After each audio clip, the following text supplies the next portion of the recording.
Hello exam में आपका स्वागत है। मैं रविकांत आपको करंट अफेयर की क्लास कराएंगे। ये आपका घटना चक्र का दृष्टि का 2023 का करंट अफेयर है, जिसमें आपका 1 मई 2022 से 15 अप्रैल 2023 तक का दिया हुआ है इसमें। क्योंकि यूपी पीसीएस में आपका करंट अफेयर बहुत इंपॉर्टेंट होता है। करंट अफेयर से आपका लगभग 35 से 40 क्वेश्चन आते हैं, इसलिए करंट अफेयर जरूर पढ़ के जाना चाहिए। और ख़ासकर घटना चक्र का इसमें डायरेक्ट क्वेश्चन मिल जाते हैं आपका पेपर में, तो इसलिए घटना चक्र हम आपको टेस्ट सीरीज करा रहे हैं। ये टेस्ट सीरीज हमने लास्ट टाइम कराया था, और ये आपका करंट अफेयर क्लास करा रहे हैं। करंट अफेयर क्लास आपको हम डेली, जब तक ये बुक ख़त्म नहीं हो जाएगी, डेली आपको करंट अफेयर क्लास कराएंगे। लगभग क्लास आपकी 1 घंटे से 1.5 घंटे के बीच की होगी। कितना होगी? 1 घंटे से लगभग 1.5 घंटे के बीच की होगी। तो हम लोग अब क्लास स्टार्ट करते हैं। तो आप लोग क्लास स्टार्ट करने से पहले हेलो एग्जाम को क्या कर दीजिए, सब्सक्राइब कर लीजिएगा और शेयर जरूर कर दीजिए अपने दोस्तों तक, क्योंकि दोस्तों तक भी अवेलेबल हो जाए। तो हम लोग क्लास स्टार्ट करते हैं। क्लास स्टार्ट करने पहले देखते हैं इसमें क्या क्या टॉपिक दिया हुआ है। तो इसमें क्या दिया है टॉपिक? राष्ट्रीय परिदृश्य दिया हुआ है।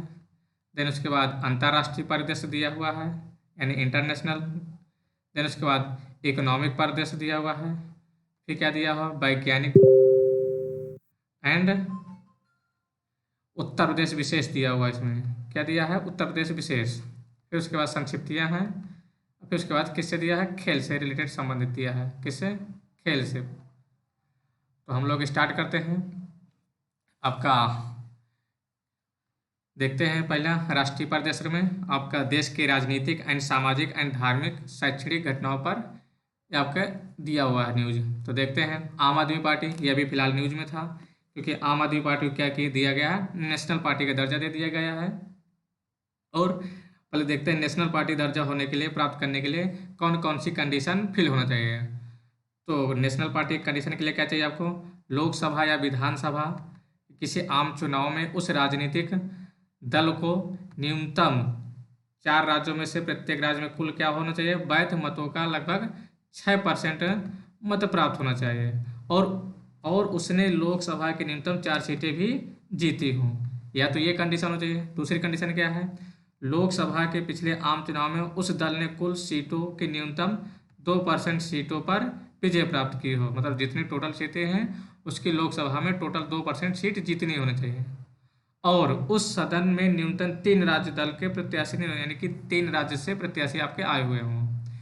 तीसरा कंडीशन क्या है? उस राजनीतिक दल को 4 या अधिक राज्यों में स्टेट पार्टी का मान्यता प्राप्त हो। तो जो आम आदमी पार्टी को किस आधार पर मिला है? इसी आधार पर आपको नेशनल पार्टी का दर्जा प्राप्त हुआ है। 10 अप्रैल 2023 को क्या हुआ है? 10 अप्रैल 2023 को आम आदमी पार्टी को नेशनल पार्टी का दर्जा दिया गया, और उसके साथ ही कुछ पार्टियों से नेशनल पार्टी का दर्जा छीना भी गया है। उनमें से कौन कौन सी पार्टियां हैं? उनमें से आपका तृणमूल कांग्रेस है, यानी कि अखिल भारतीय तृणमूल कांग्रेस से छीना गया है, और कम्युनिस्ट पार्टी से छीना गया है, एंड एनसीपी से। ये इससे क्या किया गया? 3 पार्टियों से नेशनल पार्टी का दर्जा ले लिया गया, वापस ले लिया गया। करंट टाइम पे आपकी टोटल 6 नेशनल पार्टियां हैं। 6 में से कौन कौन नेशनल पार्टियां आपकी? इंडियन नेशनल कांग्रेस, कांग्रेस हो गई, Bharatiya Janata party BJP, and BSP, CPIM, NPP and Aam Aadmi party जो छठी बन गई है। आपका एक टॉपिक खत्म हुआ। अब आते हैं दूसरे में, vibrant village program. Vibrant village program क्या है आपका? ये वित्त मंत्री द्वारा अपने बजट भाषण में 2022-23 के दौरान वाइब्रेंट विलेज प्रोग्राम लॉन्च की घोषणा की गई थी। ये किससे है रिलेटेड है? ये छुटपुट जनसंख्या यानी स्पार्स कनेक्टिविटी एवं अवसंरचना वाले नॉर्दर्न बॉर्डर, यानी कि जो उत्तरी सीमा के सीमावर्ती गांव को आच्छादित करने की कल्पना की गई है, जो अक्सर विकास के लाभों से क्या हो रहे हैं? छूट गए हैं। ये कब लॉन्च की गई है? ये 10 अप्रैल 2023 को अमित शाह ने वाइब्रेंट विलेज कार्यक्रम लॉन्च किया था। इसको कहाँ पर लॉन्च किया गया था? ये आपका अरुणाचल प्रदेश। अरुणाचल प्रदेश आपका सबसे कहाँ आता है? ये ईस्ट में आता है। अरुणाचल प्रदेश आपका सबसे इंडिया का ईस्ट में आता है।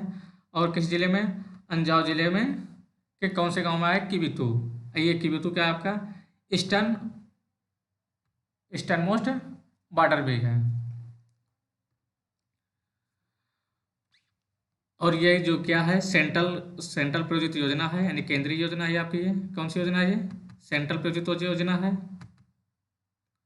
और जिसकी मंजूरी वित्त वर्ष 2022-23 से 25-26 तक के लिए मान्यता प्रदान की गई है। कब तक की गई है? 25-26 तक मान्यता प्रदान की गई है। और इसके लिए कितना आवंटन राशि किया गया है? 4800 करोड़ रुपये आवंटन राशि किया गया है।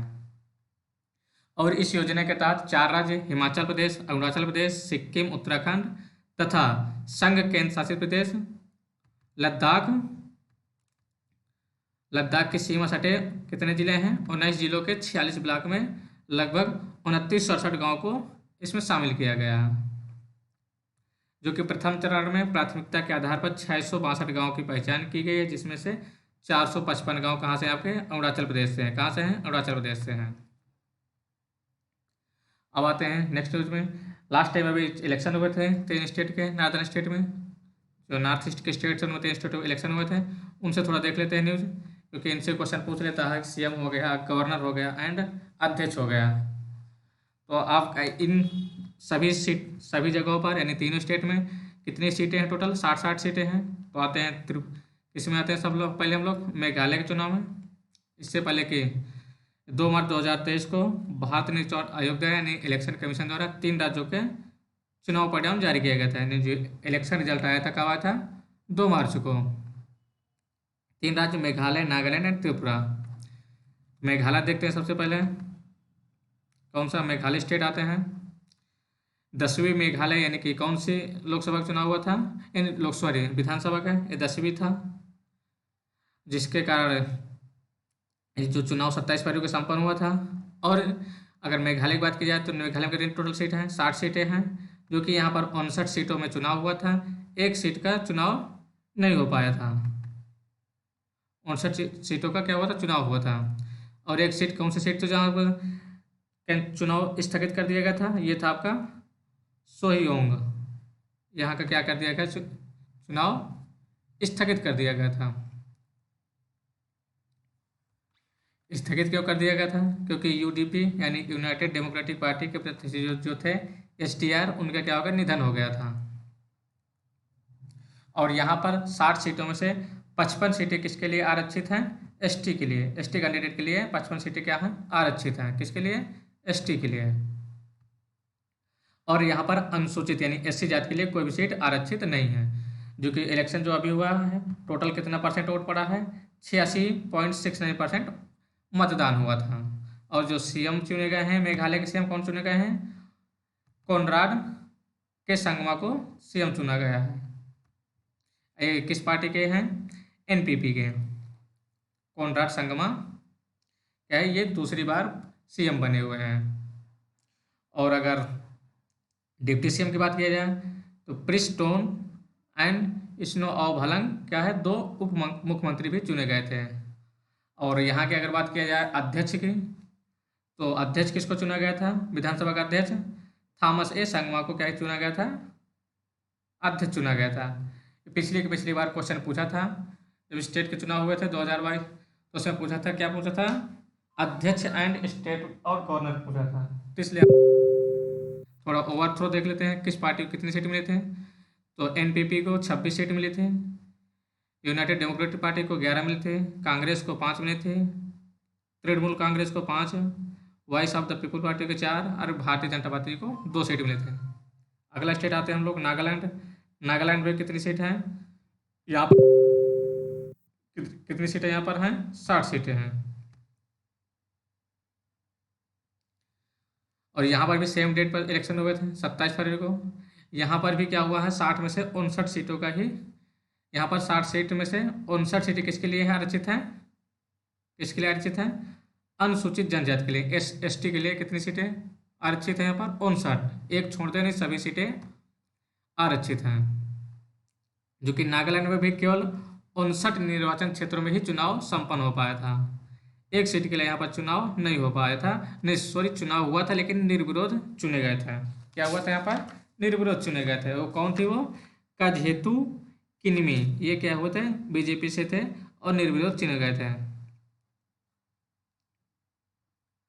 और यहाँ की बात की जाए तो नागालैंड में ही आपका पहली बार एनडीपीपी की हेकानी जखालू महिला निर्वाचित हुई हैं। कौन? महिला विधायक निर्वाचित हुई हैं। और सीएम की बात किया जाए तो यहाँ के सीएम कौन है? नेफोरियो। नेफोरियो यहाँ के सीएम हैं और इनका 5वां कार्यकाल है, मतलब कि 5वीं बार मुख्यमंत्री बन रहे हैं नागालैंड के। और टी.आर. जेलियांग और यानथुंगो ये उप मुख्यमंत्री के रूप में शपथ लिए हैं। किस रूप में? उप मुख्यमंत्री के रूप में, यानी डिप्टी सीएम। स्पीकर की बात किया जाए तो यहाँ के स्पीकर कौन है, यानी कि अध्यक्ष कौन है? सेरिंगेन लोंगकुमेर क्या है? यहाँ के अध्यक्ष हैं, विधानसभा के अध्यक्ष हैं। आते हैं लोग त्रिपुरा में। कहाँ पर आते हैं हम लोग? त्रिपुरा में आते हैं। त्रिपुरा में भी कितनी सीटें आपके हैं? त्रिपुरा में भी 60 सीटें हैं। और ये कौन सा विधानसभा का चुनाव था? 12वें था ये। कौन सा था ये? 12वें। जिसके जिसके कारण राज्य में 16 फरवरी 2023 को एक चरण में चुनाव संपन्न हुआ था। और यहाँ पर भी टोटल कितनी सीटें? 60 सीटें हैं। नॉर्थ ईस्ट में लगभग ऑलमोस्ट स्टेट में 60 सीटें ही हैं असम छोड़ के, जिसमें से 10 सीटें किसके लिए आरक्षित हैं? एससी के लिए आरक्षित हैं। 10 सीटें एससी के लिए एंड 20 आपकी एसटी के लिए आरक्षित हैं। किसके लिए? 20 आपकी एसटी के लिए आरक्षित हैं। और यहाँ के जो सीएम चुने गए हैं, कौन बने सीएम? माणिक साहा ने दूसरी बार सीएम पद की शपथ लिए हैं। कौन? माणिक साहा ने त्रिपुरा के मुख्यमंत्री के रूप में शपथ ग्रहण लिए हैं। और अध्यक्ष की बात की जाए तो अध्यक्ष यानी विधानसभा के अध्यक्ष किसे निर्वाचित किया गया है? विश्वबंधु सेन को त्रिपुरा का क्या किया गया? चुना गया है, अध्यक्ष चुना गया है। अब हम आते हैं अगले न्यूज पर। India justice report. क्या है ये? India justice report, IJR। यहाँ पर ये क्या है? ये नेशनल पीरियोडिक रिपोर्टिंग यानी पहली राष्ट्रीय आवधिक रिपोर्टिंग है जो प्रत्येक राज्य में न्याय प्रणाली, किसके लिए है ये? न्याय प्रणाली के 4 स्तंभों यानी पुलिस, जेल, उसके बाद जेल प्रणाली हो गई, न्यायपालिका एंड कानून सहायता, यानी जो कानून में सहायता की क्षमता मापने के लिए सूचना एकत्र करता है। ये जारी कब की गई थी? 4 अप्रैल 2023 की, यानी कि अभी फिलहाल ये जारी की गई है।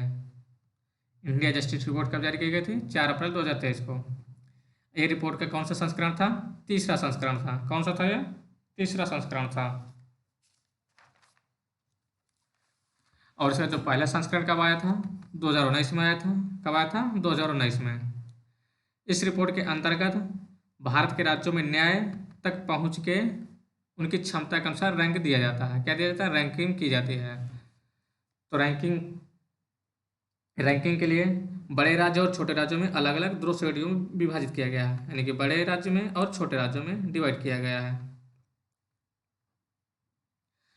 और इन राज्यों को 102 संकेतक यानी इंडेक्स के आधार पर best, middle and worst condition में क्या किया गया है? डिवाइड किया गया है। कौन कौन से हो गए? बेस्ट हो गया, उसके बाद मिडिल, थोड़ा बेस्ट से डाउन, तो उसके बाद वर्स्ट मतलब बिल्कुल खराब। तो इसमें सबसे टॉप रैंकिंग किसको मिली है? कर्नाटका को। कर्नाटका को बड़े राज्यों में टॉप रैंकिंग मिली है। कर्नाटका हो गया, तमिलनाडु, देन तेलंगाना। तो टॉप रैंकिंग कौन है इसमें? कर्नाटका है। अगर अंतिम देखा जाए तो सबसे इसमें अंतिम उत्तर प्रदेश है। कौन सा है? उत्तर प्रदेश। खासकर उत्तर प्रदेश आप ध्यान रखिएगा कि उत्तर प्रदेश किस स्थान पर है? किसमें? इंडियन जस्टिस रिपोर्ट में उत्तर प्रदेश सबसे लोवेस्ट में है बड़े राज्यों में, और कर्नाटक सबसे उत्तम में है छोटे राज्यों में। तो अब हम लोग आते हैं कि दूसरी न्यूज में आते हैं हम लोग। दूसरी न्यूज क्या है? MV गंगा विलास। ये क्या है? विश्व का सबसे लंबा नदी क्रूज है। विश्व का क्या है? ये सबसे लंबा नदी क्रूज है। ये क्या है? ये नेशनल वाटर एक्ट 2016 के तहत 12 अप्रैल 2016 को लागू किया गया था। किसके तहत? नेशनल वाटर एक्ट 2016 के तहत अप्रैल में लागू किया गया था। ये क्या करेगा? इस अधिनियम के तहत क्या होगा, 11 जलमार्गों में जो कि 5 वर्तमान एंड 106 नए राष्ट्रीय जलमार्ग घोषित किया गया है। देश के 24 राज्यों में विस्तृत इन राष्ट्रीय जलमार्गों की कुल लंबाई कितनी है कितनी है आपकी, ये 20,275 किलोमीटर है। और अभी फिलहाल में क्या हुआ है, 13 जनवरी 2023 को, कितना, 13 जनवरी 2023 को नरेंद्र मोदी जी के द्वारा यानी कि प्राइम मिनिस्टर के द्वारा वीडियो कॉन्फ्रेंसिंग के माध्यम से विश्व की सबसे लंबी नदी क्रूज एमवी गंगा विशाल को वाराणसी में क्या किया गया है, वाराणसी से हरी झंडी दिखाकर रवाना किया गया था। कहाँ से, वाराणसी से। और ये कहाँ तक की यात्रा की है, वाराणसी से असम के डिब्रूगढ़ तक, असम से डिब्रूगढ़ तक 13 जनवरी को हरी झंडी दिखा के रवाना किया गया था और 28 फरवरी को असम के डिब्रूगढ़ में पहुंचा था। और कितना लंबाई डिस्टेंस कवर किया था, 32 किलोमीटर की ये डिस्टेंस कवर किया था। कितना, 32 किलोमीटर का।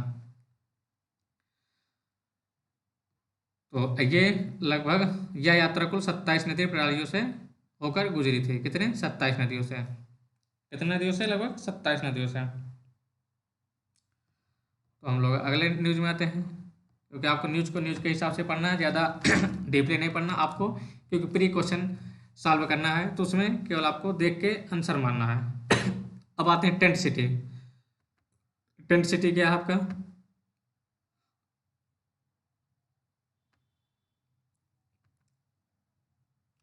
ये एमवी गंगा विलास क्रूज के उद्घाटन के दौरान प्रधानमंत्री ने वाराणसी में टेंट सिटी का उद्घाटन किए थे। किसका, वाराणसी में। अगर क्वेश्चन क्या पूछ सकता है कि टेंट सिटी का उद्घाटन कहाँ पर हुआ, तो कहाँ पर बताएंगे आप, वाराणसी में हुआ था। कहाँ पर बताएंगे आप, वाराणसी में। और प्रधानमंत्री ने पश्चिम बंगाल में हल्दिया मल्टी मॉडल टर्मिनल का भी उद्घाटन किया है। क्वेश्चन पूछ सकता है क्या, हल्दिया मल्टी मॉडल टर्मिनल का उद्घाटन किसने किया है या कहाँ हुआ, तो बता देंगे आप, पश्चिम बंगाल में। कहाँ पर, पश्चिम बंगाल में। आते हैं हम लोग, केरल आपका क्या बन गया है, केरल आपका बन गया है उच्च न्यायालय। जो केरल उच्च न्यायालय है, क्षेत्रीय भाषा में निर्णय देने वाला पहला उच्च न्यायालय बन गया है। क्वेश्चन क्या पूछ सकता है, कौन सा उच्च न्यायालय है जो क्षेत्रीय भाषा में क्या निर्णय देने वाला राज्य बना है, तो कौन सा बताएंगे आप, केरल है। ठीक। और आपकी जो अगर बात की जाए तो 8th शेड्यूल में कितनी भाषा दी हैं, 22 भाषाएं दी हुई हैं। 22 में यानी कि 22 दी हैं भाषा, कौन कौन सी हैं, असमी हो गए, बंगाली हो गई, बोडो, डोंगरी, गुजराती, कन्नड़, कश्मीरी, कोंकणी, मैथिली, मणिपुरी, मराठी, हिंदी, संथाली, संस्कृति, पंजाबी, उड़िया, नेपाली, सिंधी, तमिल, तेलुगु, उर्दू एंड मलयालम। ये आपकी 22 क्या है, 8th शेड्यूल में जो लिस्टेड है वो आपकी भाषा है। तो आपको ध्यान रहेगा कि कौन सा राज्य बना है, तो केरल बताएंगे आप, क्षेत्रीय भाषा में निर्णय देने वाला पहला उच्च न्यायालय बना है। फरवरी 2023 को केरल, कब, फरवरी 2023 को केरल उच्च न्यायालय ने क्षेत्रीय भाषा यानी कौन सी भाषा में निर्णय आया था, मलयालम भाषा में। और किस, वहाँ के मुख्य न्यायाधीश कौन थे, मुख्य न्यायाधीश आपके यस मणिकुमार हैं। एंड और जो न्यायमूर्ति कौन थे, साजी पी चाली। खंडपीठ के दोनों निर्णय ने दिया था। और इन्हीं का निर्णय किस में आया था, मलयालम यानी लोकल लैंग्वेज में आया था। अब आते हैं अगला, इलेक्शन कमीशन। इलेक्शन कमीशन के बारे में देखते हैं। जो चीफ इलेक्शन कमीशन है उसके संदर्भ में एक निर्णय आया था, उसके संदर्भ में देखते हैं। तो 2 मार्च 2023 को, कब, 2 मार्च 2023 को, कब, 2 मार्च 2023 को उच्चतम न्यायालय के 5 सदस्यीय, कौन से, 5 सदस्यीय संवैधानिक,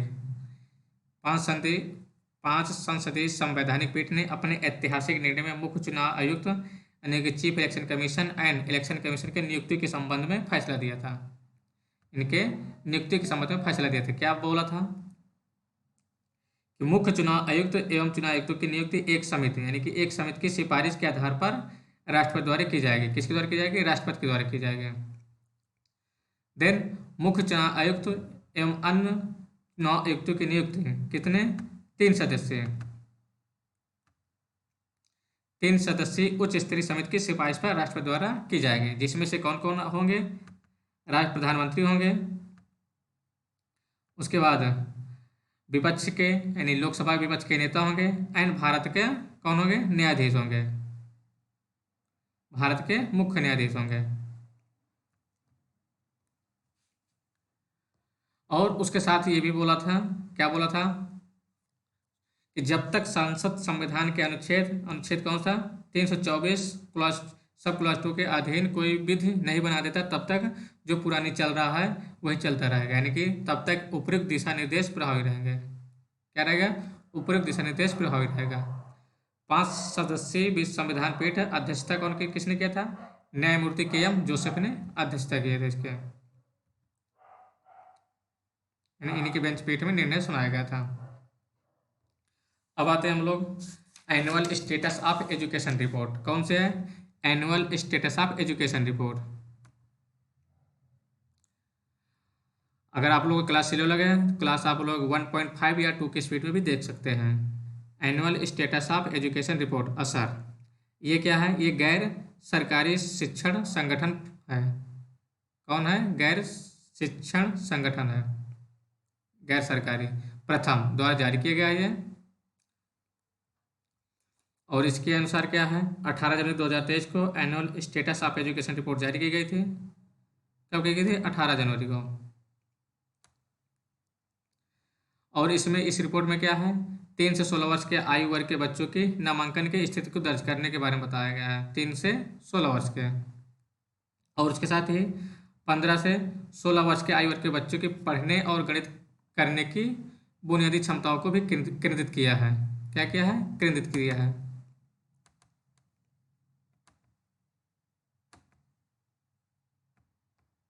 और इसमें से लगभग 2022 में भारत के 616 जिलों के लगभग 19,060 गाँव को भी इसमें शामिल किया गया था। क्या किया गया? तो अब इसमें बात की जाए तो सिर्फ इसमें 3 राज्य ऐसे हैं जो कि 15 से 16 वर्ष की आयु की अनामांकित, यानी कि जिनका इनरोलमेंट नहीं हुआ, 10% से अधिक लड़कियां हैं। वो कौन से 3 स्टेट हैं? मध्य प्रदेश 17% है, उत्तर प्रदेश 15% है, एंड छत्तीसगढ़ 11.2% है। यानी यहाँ पर इन स्टेटों में इतने परसेंट लड़कियों का इनरोलमेंट यानी एडमिशन नहीं हो पाया 15 से 16 वर्ष के, यानी हो नहीं पाया या करा ही नहीं है। अब आते हैं हुबली जंक्शन। कौन सा? हुबली। ये विश्व का सबसे लंबा रेल प्लेटफार्म है। क्या है? ये विश्व का सबसे लंबा रेल प्लेटफार्म है, जो कि पहले हुबली नाम से था, अब क्या कर दिया है? इसका नाम कर दिया गया हुबली जंक्शन। ये कहाँ पर आपका है? कर्नाटका में। कहाँ पर है ये? कर्नाटका में है। हुबली धारवाड़ कर्नाटका में स्थित है। और इसको 13 जनवरी 2023 को गिनीज वर्ल्ड रिकॉर्ड ने हुबली जंक्शन स्थित प्लेटफॉर्म संख्या 8, कौन सा? प्लेटफॉर्म संख्या 8 को विश्व के सबसे लंबे प्लेटफॉर्म के रूप में दर्जा प्रदान किया गया। कौन सा? सबसे लंबे प्लेटफॉर्म के रूप में दर्जा प्रदान किया गया, जो कि इसके पहले उत्तर प्रदेश के गोरखपुर रेलवे स्टेशन के प्लेटफॉर्म को इसका नाम दर्ज था, लेकिन अब क्या हो गया? हुबली का। अगर देखें हम लोग विश्व की 5 सबसे लंबे प्लेटफॉर्म, तो आपका हुबली है कर्नाटका का, देन उसके बाद गोरखपुर है, देन उसके बाद कोल्लम है। कोल्लम कहाँ का? ये केरल का। खड़गपुर जंक्शन ये कहाँ का है? पश्चिम बंगाल का। देन उसके बाद आपका आता है स्टेट स्ट्रीट सबवे, यानी कहाँ का? ये शिकागो अमेरिका का है। अब आते हैं 5G तकनीकी। 5G तकनीकी लागू करने वाला पहला आकांक्षी जिला कौन सा है? बना है विदिशा। विदिशा कहाँ है? ये MP में। कहाँ पर है? ये MP में है आपका। बस इसमें इतना याद रखिएगा। अब आते हैं कोल्लम। कोल्लम क्या है? ये भारत का पहला संविधान साक्षर जिला बना है। क्या बना है? कोल्लम। कोल्लम क्या बना आपका? ये भारत का पहला संविधान साक्षर जिला बना है, यानी यहाँ पर सभी लोग संविधान साक्षर हैं। और ये 14 जनवरी 2023 को, कब, 14 जनवरी 2023 को केरल सरकार के द्वारा यानी कोल्लम कोल्लम डिस्ट्रिक्ट क्या किया गया है, फर्स्ट कॉन्स्टिट्यूशन लिटरेट डिस्ट्रिक्ट घोषित किया गया है। और किसके द्वारा घोषित किया गया है, केरल के मुख्यमंत्री पिनाराई विजयन के द्वारा घोषित किया गया था। और ये कोल्लम ये उपलब्धि संविधान साक्षरता अभियान द सिटीजन 2022 का परिणाम है। किसका परिणाम है, द सिटीजन 2022 का ही परिणाम है।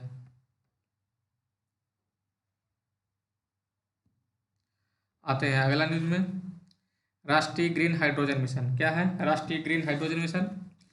प्रधानमंत्री नरेंद्र मोदी ने वर्ष 2047 तक, कब तक, ये ध्यान रखिएगा, 2047 तक भारत को एक ऊर्जा स्वतंत्र यानी कि एनर्जी इंडिपेंडेंट, क्या, एनर्जी इंडिपेंडेंट राष्ट्र के रूप में रूपांतरित करने का लक्ष्य निर्धारित किया गया है। क्वेश्चन पूछ सकता है टाइम पीरियड यानी कब तक का निर्धारित किया गया, तो क्या बताएगा, 2047 तक, जिसमें से क्या है, पेट्रोलियम जीवाश्म आधारित उत्पादों के विकल्प रूप में ग्रीन हाइड्रोजन एक सक्रिय भूमिका निभाएगा। और साथ ही भारत ने वर्ष 2070 तक, कब तक, वर्ष 2070 तक नेट जीरो यानी शुद्ध जीरो उत्सर्जन यानी इमिशन लक्ष्य हासिल करेगा। क्या करेगा, इमिशन हासिल करेगा। और बात किया जाए यानी नेशनल ग्रीन हाइड्रोजन मिशन के क्या क्या उद्देश्य हैं, क्योंकि पूछ भी सकता है कि उद्देश्य के बारे में बता दीजिए थोड़ा। उद्देश्य क्या रहे इसके हैं, भारत को विश्व ग्रीन में यानी भारत को विश्व में ग्रीन हाइड्रोजन का अग्रणी उत्पादक आपूर्तिकर्ता बनाना है। क्या बनाना है, अग्रणी यानी मोस्ट प्रोडक्शन में बनाना आगे। और जो हम लोग फ्यूल इंपोर्ट कराते हैं उसको कम से कम करना है, ये सब चीज़ें करना है। आते हैं वायनाड। वायनाड आपका सभी जनजाति लोगों को बुनियादी दस्तावेज प्रदान करने वाला पहला राज्य बन गया। ये भी आपका कहाँ पर है, केरल में, केरल में है। और ये सांसदीय सीट भी है, किसकी किसकी सांसदीय सीट आपकी, ये सांसदीय सीट आपकी थी राहुल गांधी की थी। और ये पहला जिला बना आपका बुनियादी दस्तावेज प्रदान करने वाला। और ये आपका ABCD नामक यानी कौन सा, अच्छा big campaign for document digitization के तहत किया गया है। और इन दस्तावेजों को डिजिलॉकर के माध्यम से डिजिटलीकृत किया गया है। क्या किया गया है, डिजिटलीकृत किया गया है। और यहाँ पर जितने ट्राइबल हैं उनका सभी के जितने आधारभूत थी कौन सी सुविधाएं, जैसे आधार कार्ड हो गया, आधार कार्ड, राशन कार्ड, जन्म प्रमाण पत्र, मृत्यु प्रमाण पत्र, चुनाव पहचान पत्र, बैंक खाता एंड स्वास्थ्य बीमा, ये सभी क्या किया गया है इनको डिजिलॉकर से जोड़ दिया गया है। ये किसके तहत किया गया है, वायनाड जिला प्रशासन ने अच्छा big campaign for document digitization अभियान के अंग के रूप में उपलब्ध किया। सॉरी,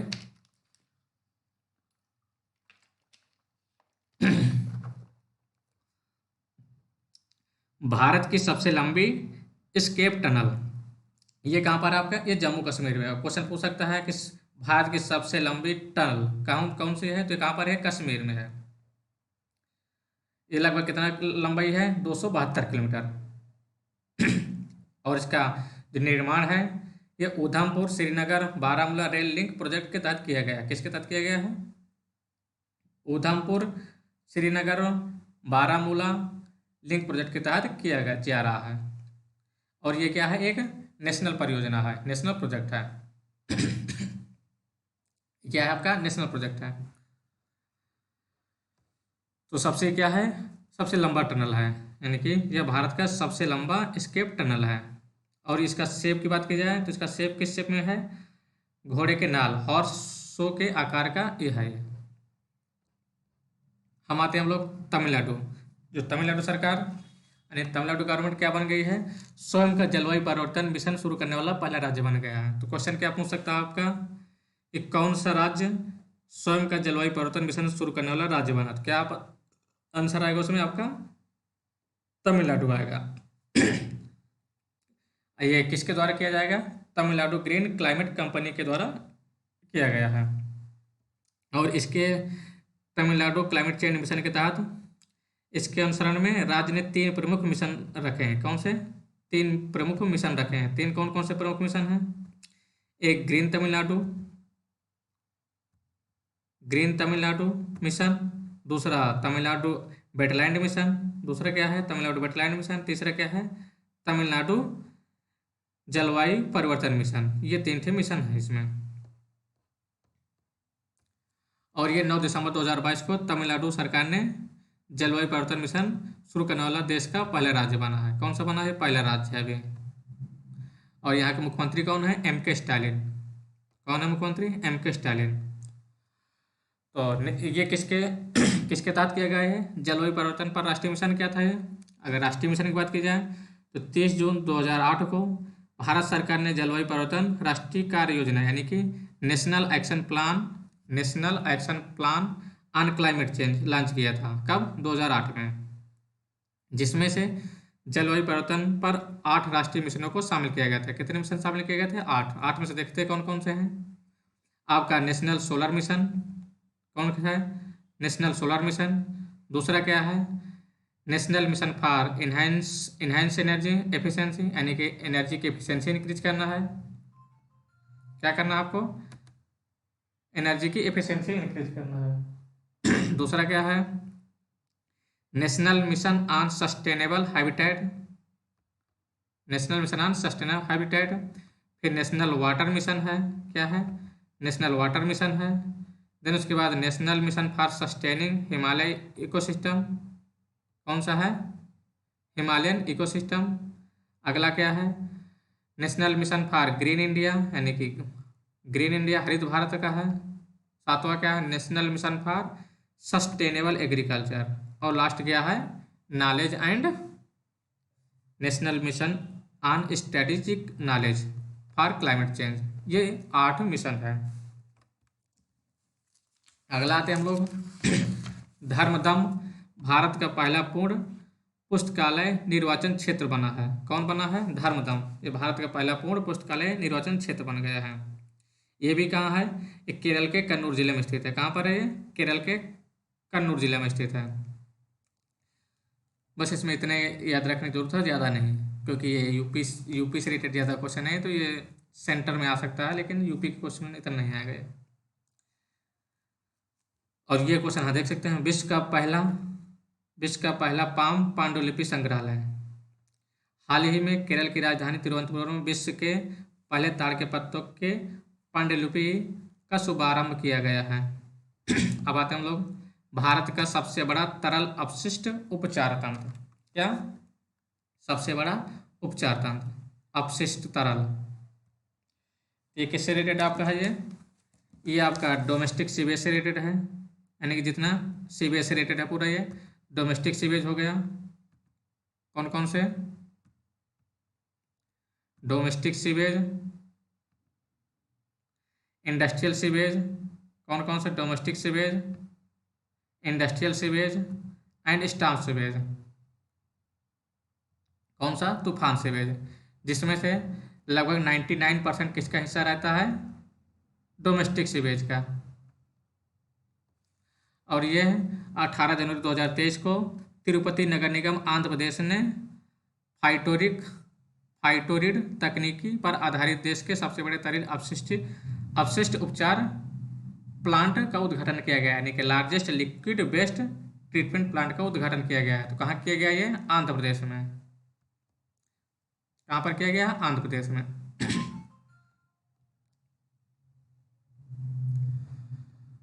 और ये अपशिष्ट जो है, अपशिष्ट जल उपचार के लिए फाइटोरिड तकनीक का विकास किसके द्वारा किया गया है? वैज्ञानिक और औद्योगिक अनुसंधान परिषद के द्वारा एंड राष्ट्रीय पर्यावरण अभियांत्रिकी अनुसंधान संस्थान के द्वारा CSIR एंड नीरी NEER है नीरी, नेशनल राष्ट्रीय पर्यावरण अभियांत्रिकी अनुसंधान संस्थान। अगर बात किया जाए एशिया का सबसे बड़ा सीवेज प्लांट कहाँ पर है? ये दिल्ली में लगाया जा रहा है। कहाँ पर? दिल्ली में, ओखला। अब आते हैं हम लोग हाउसिंग सोसाइटी के लिए भारत का पहला सौर प्लांट। क्या, हाउसिंग सोसाइटी के लिए भारत का पहला सौर प्लांट है। ये किसके द्वारा किया जा रहा है? ये Tata power renewable energy limited के एवं मुंबई स्थित एक आवासीय सोसाइटी बिवेरिया कंडोमिनियम के मध्य एक समझौता हस्ताक्षरित किया गया है। इससे क्या है, क्लीन एनर्जी की आपूर्ति के संबंधित है ये। क्या है ये? और इसमें क्या है, भारत के पहले ग्रुप कैप्टिव सौर संयंत्र यानी कि क्या है, भारत के पहले ग्रुप कैप्टिव सौर संयंत्र यानी कि India's first group captive solar plant for residential society की स्थापना की गई है। बस इसमें इतना याद रखिएगा। अब आते हैं नेक्स्ट न्यूज में। केरल देश का पहला पूर्ण डिजिटल बैंकिंग राज्य बन गया है। क्या बन गया है? अब क्वेश्चन क्या पूछेगा आपका कि देश का पहला पूर्ण डिजिटल बैंकिंग स्टेट कौन सा बना है? तो क्या बताएंगे आप? केरल बना है। कौन बना है इसमें? केरल है, जो कि 24/7 सभी पारंपरिक बैंकिंग गतिविधियों पर स्वतंत्र रूप से पहुंचने की सुविधा देता है। 7 जनवरी 2023 को केरल सभी पात्र खाते में डिजिटल बैंकिंग को लागू करने वाला पहला राज्य बन गया है। इसकी घोषणा किसके द्वारा की गई थी? मुख्यमंत्री पिनराई विजयन के द्वारा की गई थी। सुधार की गई थी। और वर्ष 2021 में त्रिशूर इस योजना के तहत डिजिटल बैंकिंग लागू करने वाला केरल का पहला जिला बना था। तो कौन जिला बना था? ये त्रिशूर। क्या बना था? पहला डिजिटल बैंकिंग जिला बना था। अब आते हैं हम लोग स्मार्ट कार्यक्रम में। स्मार्ट कार्यक्रम किससे संबंधित है? ये scope for main streaming Ayurveda research in teaching professionals. Scope for main streaming Ayurveda research in teaching professionals. ये किस इसका तो कहता है, कब लॉन्च किया गया था? ये 2 जनवरी 2023 को। 2 जनवरी 2023 को आयुर्वेद के क्षेत्र में अनुसंधान एवं विकास को बढ़ावा देने हेतु तो स्मार्ट कार्यक्रम स्टार्ट किया गया है। कौन सा कार्यक्रम किया गया, स्टार्ट किया गया? स्मार्ट। बस इसमें इतना ध्यान रखिएगा। और ये आयुष मंत्रालय के अधीनस्थ प्रमुख संस्थान है। किसके अंतर्गत है? आयुष मंत्रालय के। तो आपको पूरी बुक नहीं पढ़ना है, मेन टॉपिक पढ़ना है कि क्या आ सकता है क्वेश्चन। ये सोच के पढ़ना आपको कि क्या टॉपिक से कहाँ से क्वेश्चन आ सकता है, किस पॉइंट को उठा सकता है। एग्जामिनर को हमको भावनाओं को समझना है कि एग्जामिनर कितना सोच सकता है। तो एग्जामिनर या जो पेपर बना रहा है, पेपर बनाने वाले को हमको थॉट को पहचानना है, उसको पकड़ना है कि पेपर कहाँ से बनाएगा, उस हिसाब से हमको पढ़ना है। इसलिए हम आपको शॉर्ट फॉर्म में करा रहे हैं। जो पेपर बना रहा है उसके थॉट को पकड़ना है। आते हैं हम लोग सोशल प्रोग्रेसिव इंडेक्स, सामाजिक प्रगति इंडेक्स 2022 भारत के राज्यों में जिले। इसमें देखते हैं तो ये 2014 में इंस्टीट्यूट फॉर कम्पिटिटिवनेस भारत ने सोशल प्रोग्रेसिव इम्परेटिव के साथ मिलकर सामाजिक प्रगति भारत यानी कि social progressive index, social progressive India नामक एक पहल लॉन्च की थी। कौन से? सोशल प्रोग्रेसिव इंडिया पहल एक लॉन्च की थी। और 2017 में इंस्टीट्यूट द्वारा सामाजिक प्रगति इंडेक्स यानी कि social progress index state for India यानी कि इंडिया के स्टेट को लिए लॉन्च किया गया था। और ये मुख्य 3 डायमेंशनों पर आधारित है। पहला क्या है? बेसिक ह्यूमन नीड यानी कि बेसिक ह्यूमनिटी जो होना चाहिए, कपड़ा रोटी मकान उपलब्धता है या नहीं। देन फाउंडेशन ऑफ वेलबींग यानी कि रहन सहन के बेहतर तरीकों के आधार। उसके बाद अपॉर्चुनिटी यानी कि वहाँ पर क्या क्या अपॉर्चुनिटी उस स्टेट में हैं, इसको इस आधार पर। और ये किसके द्वारा किया जाता है? ये economic advisory council to prime minister. किसके द्वारा ये किया जाता है? प्रधानमंत्री के आर्थिक सलाहकार के द्वारा। प्रधानमंत्री के आर्थिक सलाहकार परिषद के द्वारा सामाजिक प्रगति इंडेक्स 2022 भारत के राज्य एवं जिलों नामक रिपोर्ट जारी की गई थी। इसके द्वारा जारी की गई, अगर पूछ लेता है तो ये प्रधानमंत्री के आर्थिक सलाहकार परिषद के द्वारा जारी की गई थी। तो इस आधार पर देखें हम लोग आपका जो इसको 6 पार्ट में डिवाइड किया गया था, यानी 6 आधारों पर इसको डिवाइड किया गया है, 6 स्तरों पर। 6 कौन कौन से स्तर हैं, यानी कि सस्टेनेबल इन सोशल प्रोग्रेसिव इंडेक्स को 6 स्तरों पर डिवाइड किया गया है। तो पहला कौन सा डिवीजन है, वेरी हाई सोशल प्रोग्रेस, यानी कि जो अच्छे खासे प्रोग्रेस में हैं, वेरी हाई सोशल प्रोग्रेस में। दूसरा हाई सोशल प्रोग्रेस, उससे थोड़ा कम। फिर उसके बाद upper middle social progress. Then उसके बाद lower middle social progress. Then उसके बाद लो सोशल प्रोग्रेस। लो के बाद सबसे क्या आएगा आपका लास्ट, अत्यधिक लो, यानी कि वेरी लो सोशल प्रोग्रेस। तो इस आधार पर देखें तो पुडुचेरी, जो पुडुचेरी है, पुडुचेरी ये आपका किस में आता है, सर्वाधिक यानी कि सोशल प्रोग्रेस इंडेक्स में सबसे ऊपर आप है। और झारखंड की बात की जाए तो झारखंड सबसे नीचे है। ये दोनों स्टेटों का ध्यान रखिएगा, सबसे ऊपर आपका पुडुचेरी है और नीचे आपका कौन सा है, झारखंड है। ठीक है, इतना चीज़ आप याद रखिएगा। और उत्तर प्रदेश की बात की जाए, क्योंकि उत्तर प्रदेश का पेपर दे रहे हैं तो उत्तर प्रदेश के जरूर पढ़ना है। तो उत्तर प्रदेश किस टायर में है, उत्तर प्रदेश आपके 5th टायर में है। किस टायर में उत्तर प्रदेश आपका है, 5th टायर में है। इस कितना स्कोर के साथ, 49.16 स्कोर के साथ। आते हैं अगला में, अगला टॉपिक अगला टॉपिक क्या आपका, नमामि गंगे पहल। नमामि गंगे पहल को संयुक्त राष्ट्र की मान्यता भी मिल गई है इसको नमामि गंगे प्रोजेक्ट को। नमामि गंगे प्रोजेक्ट क्या है, इसको 2014 में लॉन्च किया गया था। कब लॉन्च किया गया था, 2014 में लॉन्च किया गया था भारत सरकार के द्वारा। इसके 2 मुख्य उद्देश्य थे, एक राष्ट्रीय नदी गंगा नदी में प्रदूषण को कम करना था। दूसरा क्या है, राष्ट्रीय गंगा नदी का संरक्षण, कंजर्वेशन और उसका पुनरुद्धार करना था। ये 100% केंद्र आधारित योजना है। क्या है, 100%। और फरवरी 2023 में नमामि गंगे मिशन 2 लॉन्च किया गया, यानी 2 का स्वीकृति दी गई है, जो कि 2026 तक ये प्रभावी रहेगा। कब तक, 2026 तक। बस इसमें इतना देखते हैं, आगे बढ़ चलते हम लोग।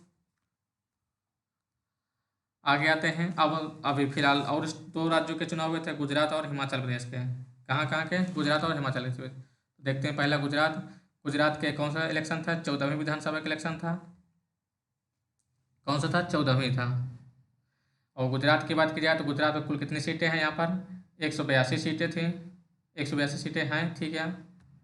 जिसमें से आपकी 13 सीटें एससी के लिए हैं, 13 सीटें किसके लिए, एससी के लिए हैं, और 27 सीटें आपकी एसटी के लिए हैं। किसके लिए हैं, 27 एसटी के लिए हैं। और अगर वोट परसेंटेज की बात की जाए तो वोट परसेंटेज कितना हुआ है, वोट परसेंटेज 64.33% वोट पड़ा था।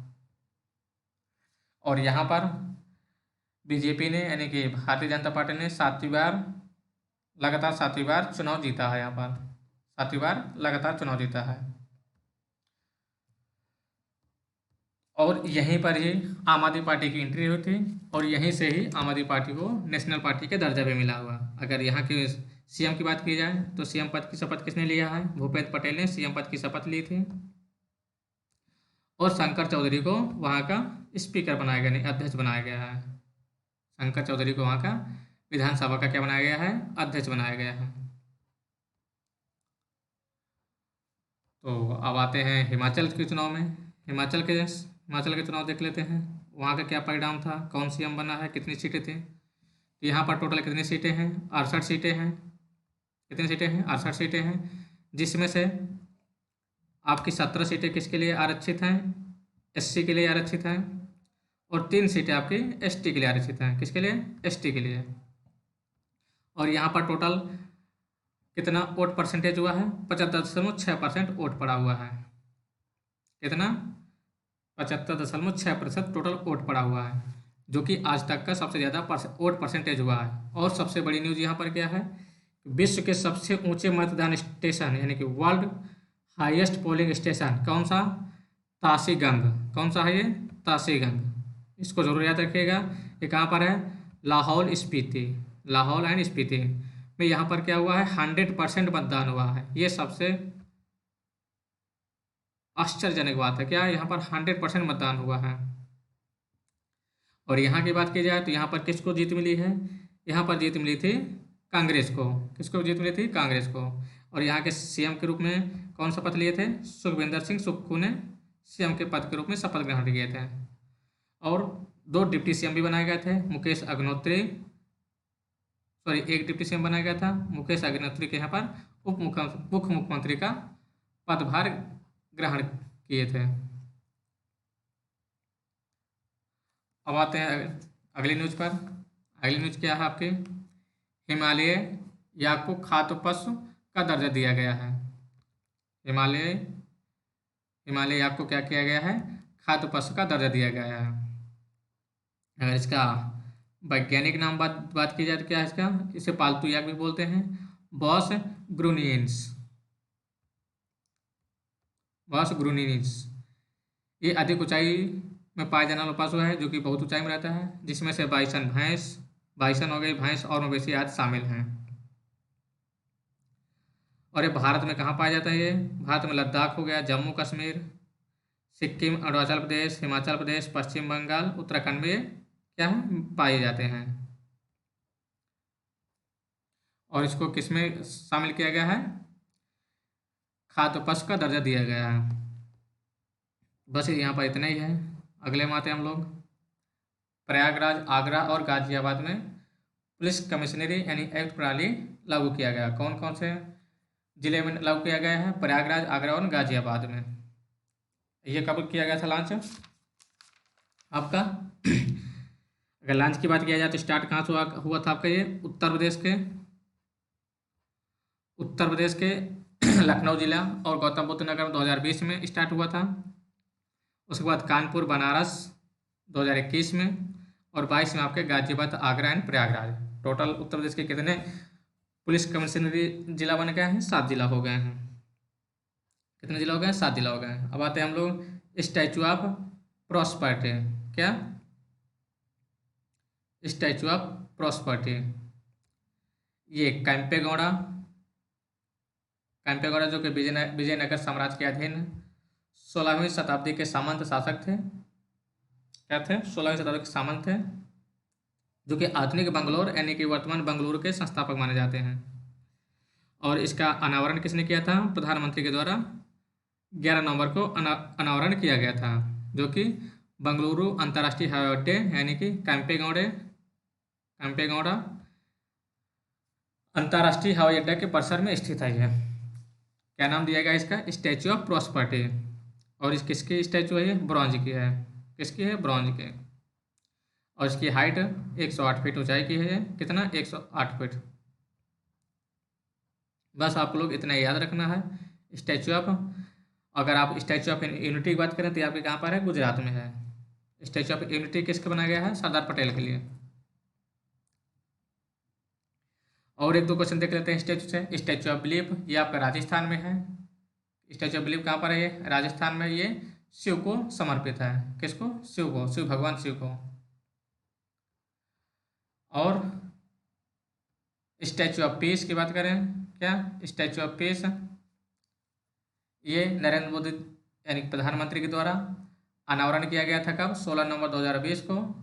और ये जैन आचार्य हैं, जो कौन है? विजय वल्लभ सुरीश्वर महाराज हैं। और स्टैचू ऑफ इक्वलिटी, ये भी प्रधानमंत्री के द्वारा अनावरण किया गया था। ये किसके लिए है? ये श्री रामानुजाचार्य की प्रतिमा का अनावरण किया गया। किसका? रामानुजाचार्य। ये कहाँ पर आपका? हैदराबाद तेलंगाना में स्थित है। ये कहाँ पर? हैदराबाद तेलंगाना में। इसकी ऊंचाई कितनी है? 216 फीट है। कितनी है? 216 फीट है। और अगर बात की जाए थाईलैंड स्थित ग्रेट बुद्धा, थाईलैंड में ग्रेट बुद्धा को बैठी हुई मुद्रा में विश्व की सबसे ऊंची प्रतिमा माना जाता है। किसको माना जाता है? अगर क्वेश्चन पूछ ले कि विश्व की सबसे ऊंची प्रतिमा किसकी है, तो ग्रेट बुद्धा कहाँ पर है? थाईलैंड में। कितनी हाइट है? 302 फीट है। अगला क्वेश्चन आते हैं हम लोग। अब ये सब अब आते हैं उत्तर प्रदेश का पहला ईट राइट स्टेशन। क्या?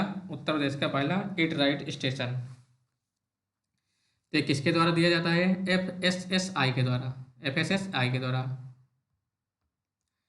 ईट राइट इंडिया नामक आंदोलन मूवमेंट से संचालित ईट राइट इंडिया टैगलाइन सही भोजन बेहतर जीवन। अगर इसका पूछ लिया टैगलाइन क्या है? सही भोजन बेहतर जीवन। किसका है ये? ईट राइट स्टेशन का। तो ये किसके द्वारा? और 7 नवंबर 2022 को, कब? 7 नवंबर 2022 को प्रयागराज स्टेशन यानी कि इलाहाबाद स्टेशन को किसके द्वारा? FSSAI के द्वारा क्या किया गया है? ईट राइट स्टेशन घोषित किया गया है। ईट राइट स्टेशन क्या गया? घोषित किया गया है। ठीक है, आप लोग इसको स्पीड में देखिएगा, 1-2 बार रिवीजन कर लीजिएगा। इसमें से आपके क्वेश्चन जरूर से जरूर मिलेंगे। 35 में श्योर है कि आपके 25 क्वेश्चन यहीं से मिल जाएंगे, इसी घटना चक्र से आपका। यह उत्तर प्रदेश का क्या? पहला और नॉर्थ सेंट्रल रेलवे का, उत्तर प्रदेश का पहला और नॉर्थ सेंट्रल रेलवे का क्या? तीसरा स्टेशन बना है। ठीक है, अब लोग हम आगे आते हैं। प्रधानमंत्री भारतीय जन उर्वरक योजना, एक राष्ट्र एक उर्वरक यानी वन नेशन वन फर्टिलाइजर। इसमें क्या है? वन नेशन वन फर्टिलाइजर में यानी भारत में सर्वाधिक प्रयोग की जाने वाली यूरिया क्या है? ये यूरिया का मूल्य केंद्र सरकार द्वारा नियंत्रित किया जाता है। किसके द्वारा? सेंट्रल गवर्नमेंट के द्वारा। जिसमें कि अब 17 अक्टूबर 2022 को नरेंद्र मोदी ने प्रधानमंत्री कौन? नरेंद्र मोदी ने प्रधानमंत्री भारतीय जन उर्वरक योजना, क्या उनसे? भारतीय जन उर्वरक योजना एक राष्ट्र एक उर्वरक यानी कि एक राष्ट्र एक उर्वरक वन नेशन वन फर्टिलाइजर का शुभारंभ किया था। किसने किया है? नरेंद्र मोदी जी के द्वारा किया गया था, वन नेशन वन फर्टिलाइजर का। और इसमें क्या है? प्रधानमंत्री भारतीय जन उर्वरक योजना एक राष्ट्र एक उर्वरक के तहत प्रधानमंत्री ने भारतीय यूरिया बैग को लॉन्च किया। किसका लॉन्च किया है? भारतीय यूरिया बैग का लॉन्च किया है। और इसके तहत क्या निश्चित किया गया है कि जो आपके यूरिया हो गई, डाई अमोनियम फास्फेट हो गई यानी DAP हो गई, MOP यानी muriate of potash and NPK nitrogen phosphorus and potassium आदि के लिए सिंगल ब्रांड, कौन सा क्या कह रहा है? सिंगल ब्रांड नामक क्रमशः Bharat urea, Bharat DAP and Bharat MOP and Bharat NPK आदि नाम प्रयुक्त किया जाएगा। क्या किया जाएगा? Bharat urea, Bharat DAP, Bharat MOP, Bharat NPK नाम प्रयुक्त किया जाएगा। ठीक है, तो अगला आते हैं हम लोग पब्लिक अफेयर्स इंडेक्स। क्या है आपका? Public affair index 2022। इसमें देखते हैं पब्लिक अफेयर इंडेक्स में ये 2016 से प्रत्येक वर्ष जारी किया जा रहा है। कब से? 2016 से प्रत्येक वर्ष जारी किया जा रहा है ये। और ये किससे रिलेटेड होता है? ये गवर्नेंस से, यानी कि गवर्नेंस परफॉर्मेंस से रिलेटेड होता है ये। और ये लॉन्च कब किया गया था? 14 अक्टूबर 2022 को प्रकाशित किया गया है। ये आपका 7वां संस्करण है। कौन सा है ये? 7वां संस्करण है।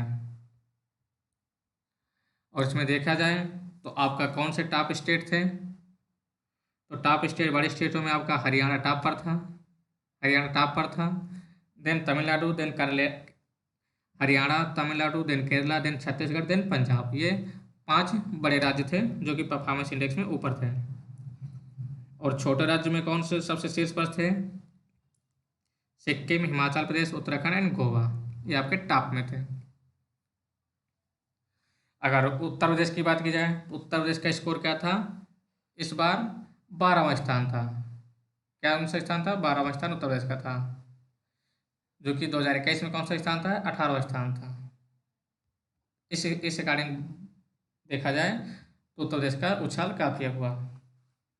अब आते हैं जल विद्युत परियोजना की आधारशिला, हाइड्रो पावर। क्या है? Hydro power.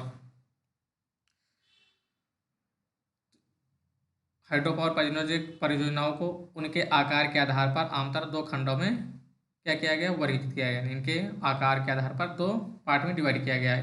पहला स्मॉल, दूसरा लार्ज। तो भारत में 25 मेगावाट, क्या 25 मेगावाट या इससे कम क्षमता हाइड्रो पावर परियोजना को छोटी यानी कि स्मॉल हाइड्रो पावर प्रोजेक्ट कहा जाता है। स्मॉल यानी कितने से कितने तक का? 25 या 25 से कम रहेगा तो आपको वो स्मॉल हाइड्रो पावर प्रोजेक्ट में आएगा, और अगर इससे ऊपर रहेगा तो आपका किस में आ जाएगा? लार्ज में आ जाएगा। ठीक है, तो और देखते हैं हम लोग इसको पुनः छोटी जल विद्युत परियोजनाओं को निम्न प्रकार से वर्गीकृत किया गया है। माइक्रो, मिनी एंड स्मॉल, इसमें भी डिवाइड किया गया। माइक्रो 100 किलोवाट, मिनी 101 से लेकर 2 मेगावाट तक, एंड स्मॉल 2 मेगावाट से 25 मेगावाट तक है। तो इसका आधारशिला किसने रखा था? इस परियोजना का प्रधानमंत्री मोदी जी के द्वारा 13 अक्टूबर को आधारशिला रखी गई थी। कब?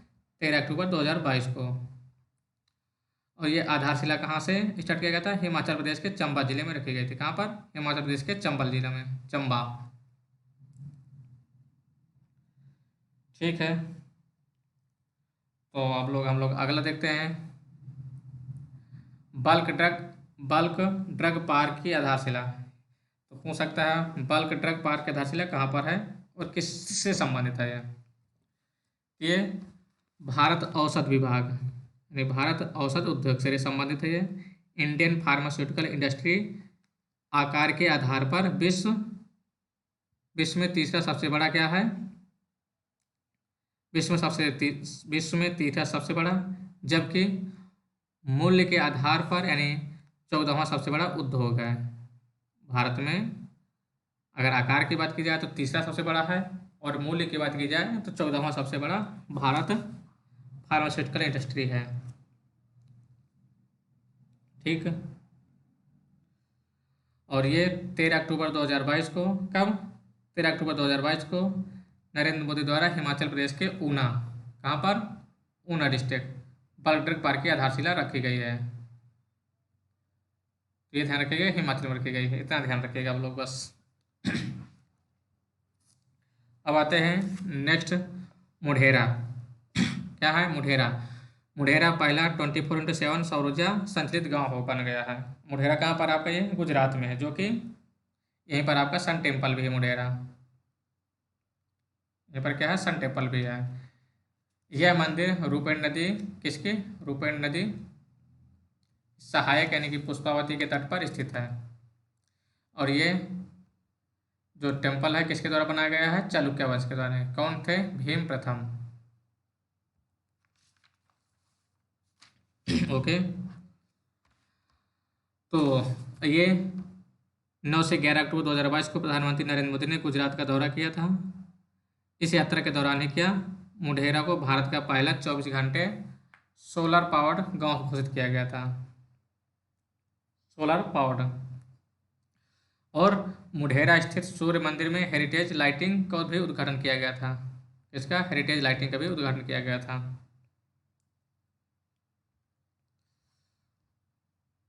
अब आते हैं हम लोग अगले में। अगला क्या हमारा? स्वच्छता ही सेवा 2022 और सुजलाम 1.0 एंड 2.0 अवार्ड। तो देखते हैं क्या है। ये कब आयोजन किया गया था? 15 सितंबर से 2 अक्टूबर के बीच आयोजन किया गया था। इसमें क्या था? 100 दिवसीय सुजलाम 100 दिवसीय सुजलाम अभियान केंद्रीय जल शक्ति मंत्रालय ने 25 अगस्त 2021 को आरंभ किया था। और इसमें क्या है? 1 मिलियन सोख्ता यानी शॉक पिट्स, कितना? 1 मिलियन जो शॉक पिट्स हैं के निर्माण, शॉक पिट्स का क्या निर्माण, और अन्न धूसर यानी ग्रे वाटर प्रबंधन गतिविधियों के माध्यम से कौन कौन से? पहले ग्रे वाटर प्रबंधन यानी मैनेजमेंट, ग्रामीण स्तर पर अधिक से अधिक ODF प्लस गाँवों को सृजन करना था। जो कि सुजलाम 1.0 अभियान के लक्ष्य 15 फरवरी 2022 तक पूर्ण कर लिया गया है। और सुजलाम 2.0 जो लॉन्च किया गया है उसके बाद सुजलाम 2.0 भी लॉन्च कर दिया गया। सुजलाम 2.0 कब लॉन्च किया गया था? 2 अक्टूबर 2022 को स्वच्छ भारत दिवस 2022 के अवसर पर स्वच्छता ही सेवा, कौन सी स्वच्छता ही सेवा सुजलाम 1.0 2.0 के तहत सर्वश्रेष्ठ प्रदर्शन करने वाले को क्या किया गया है? पुरस्कृत किया गया है, यानी पुरस्कार दिया गया है। तो शीर्ष पर कौन थे इसमें? कर्नाटका था आपका, स्वच्छता ही सेवा है। शीर्ष राज्य या केंद्र शासित प्रदेश कर्नाटका था, देन बिहार था, उसके बाद कौन सा था? लक्षद्वीप था आपका। इसमें था ये स्वच्छता ही सेवा में। सुजलाम में टॉप पर 1.0 में आपका मध्य प्रदेश, महाराष्ट्र, तेलंगाना एंड उड़ीसा। अगर सुजलाम 2.0 की बात करें तो कर्नाटका, तेलंगाना, उड़ीसा, मध्य प्रदेश, पश्चिम बंगाल। तो 2.0 1.0 एंड 2.0 में क्या अंतर हुआ? यहाँ पर आपका कर्नाटका टॉप कर गया, यहाँ पर मध्य प्रदेश टॉप में था। ठीक है, अब बात किया जाए नया टॉपिक के, यानी नई न्यूज के। स्वच्छ सर्वेक्षण ग्रामीण 2022। कौन सा? स्वच्छ सर्वेक्षण ग्रामीण 2022।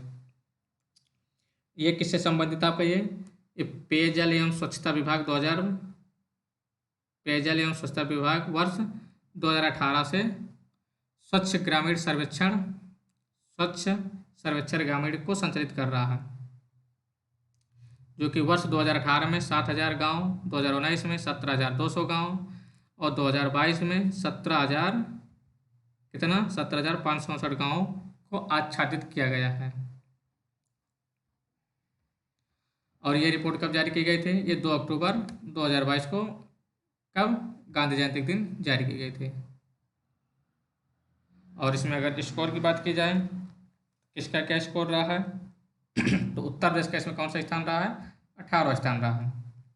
कौन सा स्थान रहा? 18वां स्थान है, जबकि बिहार का 32 स्थान था। और अगर देखें बड़े राज्यों में टॉप पर कौन थे? तो तेलंगाना, हरियाणा एंड तमिलनाडु, इससे आप किस में थे? टॉप पर थे आपको, तेलंगाना, हरियाणा एंड तमिलनाडु। और उनको पुरस्कार की राशि दी गई थी। तेलंगाना को 5 करोड़ रुपए, हरियाणा को 3 करोड़ और तमिलनाडु को 2 करोड़, यानी टोटल 10 करोड़ रुपए दिया गया था। 30 लाख से कम जनसंख्या वाले राज्यों में अंडमान एंड निकोबार, दादरा एवं नगर हवेली एंड सिक्किम इस ऑर्डर में थे।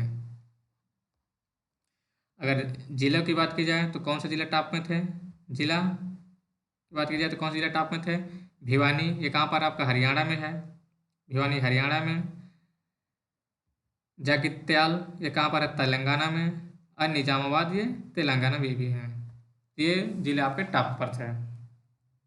और ये मोबाइल ऐप एवं वेब पोर्टल के माध्यम से सर्वाधिक भागीदारी वाले राज्य उत्तर प्रदेश है। कौन सा? मोबाइल ऐप एवं वेब पोर्टल के माध्यम से सर्वाधिक भागीदारी वाला राज्य कौन सा है? उत्तर प्रदेश है। एंड मोबाइल ऐप एवं वेब पोर्टल के माध्यम में सर्वाधिक भागीदारी वाला जिला कौन सा आपका? ये कानपुर देहात था। तो आज हम लोग यहीं पर समाप्त करते हैं। कल आपको इसी टाइम पर फिर से क्लास अपलोड कर दी जाएगी, तो आप लोग इसको क्लास जरूर देखिएगा करंट अफेयर के, क्योंकि करंट अफेयर क्लास महत्वपूर्ण क्लास होती है और इसमें से आपके काफ़ी क्वेश्चन आते हैं। तो क्लास को हम ये ख़त्म कर रहे हैं। धन्यवाद।